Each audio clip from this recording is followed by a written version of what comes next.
ಭೂಲೋಕದ ಸ್ವರ್ಗ ಕರ್ನಾಟಕ ಮತ್ತು ಗೋವಾದ ಬಾರ್ಡ್ರಲ್ಲಿರುವಂಥ ದೂದ್ ಸಾಗರ ಫಾಲ್ಸಿಗೆ ಇವತ್ತು ಜನ ಮುಗಿಬೀಳ್ತಾ ಇದ್ದಾರೆ. ಆದರೆ ಕರ್ನಾಟಕ ಮತ್ತು ಗೋವಾ ಸರ್ಕಾರ ಪ್ರವಾಸಿಗರಿಗೆ ನಿಷೇಧ ಹೇರಿದೆ. ಈ ಒಂದು ಹಿನ್ನೆಲೆಯಲ್ಲಿ ಪ್ರವಾಸಿಗರು ಇವತ್ತು ಈ ಎರಡೂ ರಾಜ್ಯದ ಮೇಲೆ ಆಕ್ರೋಶ ವ್ಯಕ್ತಪಡಿಸ್ತಾ ಇದ್ದಾರೆ. ಪ್ರಮುಖವಾಗಿ ಈ ಗೋವಾ ಮತ್ತು ಕರ್ನಾಟಕದ ಬಾರ್ಡ್ರಲ್ಲಿರುವಂಥ ಭೂಲೋಕದ ಸ್ವರ್ಗ ಅಂತೇಳಿ ಕರೆಸಿಕೊಂಡಂಥ ಈ ದೂದ್ ಸಾಗರ ಫಾಲ್ಸು ಒಂದು ಹಾಲಿನ ನೊರೆಯಂತೆ ಸುಮಾರು 1010 ಅಡಿಗಳಿಂದ ಅಡಿಯ ಮೇಲಿನಿಂದ ಇವತ್ತು ಆ ಒಂದು ಜಲಪಾತ ಭೂಮಿಗೆ ಧರೆಗೆ ಒಂದು ಧುಮುಕುತ್ತೆ.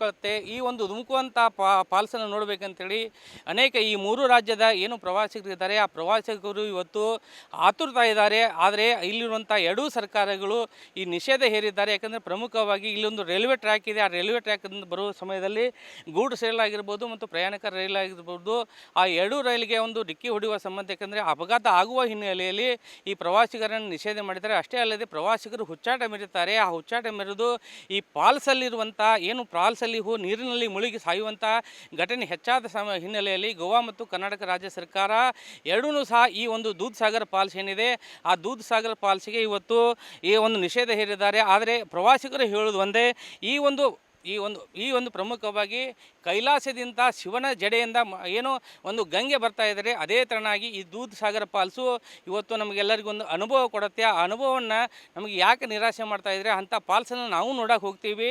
ಆದಷ್ಟು ಬೇಗ ಕರ್ನಾಟಕ ರಾಜ್ಯ ಸರ್ಕಾರ ಆಗಿರ್ಬೋದು, ಈ ಗೋವಾ ರಾಜ್ಯ ಸರ್ಕಾರ ಆಗಿರ್ಬೋದು, ಎರಡೂ ರಾಜ್ಯ ಸರ್ಕಾರ ಮಾತುಕತೆ ಮಾಡಿಕೊಂಡು ಇಲ್ಲಿರುವಂಥ ಪ್ರವಾಸಿಗರಿಗೆ ಅನುಕೂಲ ಮಾಡಿಕೊಡಬೇಕು. ಯಾಕಂತಂದರೆ ಇಡೀ ದೇಶದಲ್ಲಿ ಇದು 4ನೇ ಸ್ಥಾನದಲ್ಲಿ ದೂದ್ ಸಾಗರ್ ಫಾಲ್ಸ್ ನಿಲ್ಲುತ್ತೆ. ಯಾಕಂತಂದರೆ 1010 ಮೀಟ್ರ್ ಏನು 1010 ಫೂಟ್ ಅಂತರದಲ್ಲಿ ಈ ಒಂದು ಜಲಪಾತ ಆಕಾಶದಿಂದ ಧರೆಗೆ ಇಳಿಯುವಂಥ ಈ ಒಂದು ದೂದ್ ಸಾಗರ್ ಫಾಲ್ಸನ್ನು ನೋಡಬೇಕಂತೇಳಿ ಅನೇಕ ಪ್ರವಾಸಿಗರು ಇವತ್ತು ಹಾತೊರ್ತಾ ಇದ್ದಾರೆ.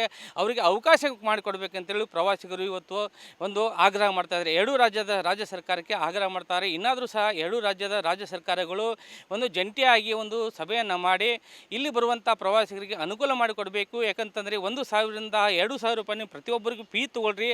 ಆದರೆ ಈ ಒಂದು ಭೂಮಿಯ ಮೇಲೆ ಸ್ವರ್ಗವಾದಂಥ ದೂದ್ ಸಾಗರ್ ಫಾಲ್ಸನ್ನು ನೋಡೋಕ್ಕೆ ನಮಗೆ ಅನುಮತಿ ಕೊಡಿ ಅಂತೇಳಿ ಇಲ್ಲಿರುವಂಥ ಪ್ರವಾಸಿಗರು ಆಗ್ರಹ ಮಾಡ್ತಾ ಇದ್ದಾರೆ. ಬೆಳಗಾವಿಯಿಂದ ಕ್ಯಾಮ್ರಾ ಪರ್ಸನ್ ವಿಶ್ವನಾಥ್ ಜೊತೆ Manjunath H Patil, power TV, Belagavi.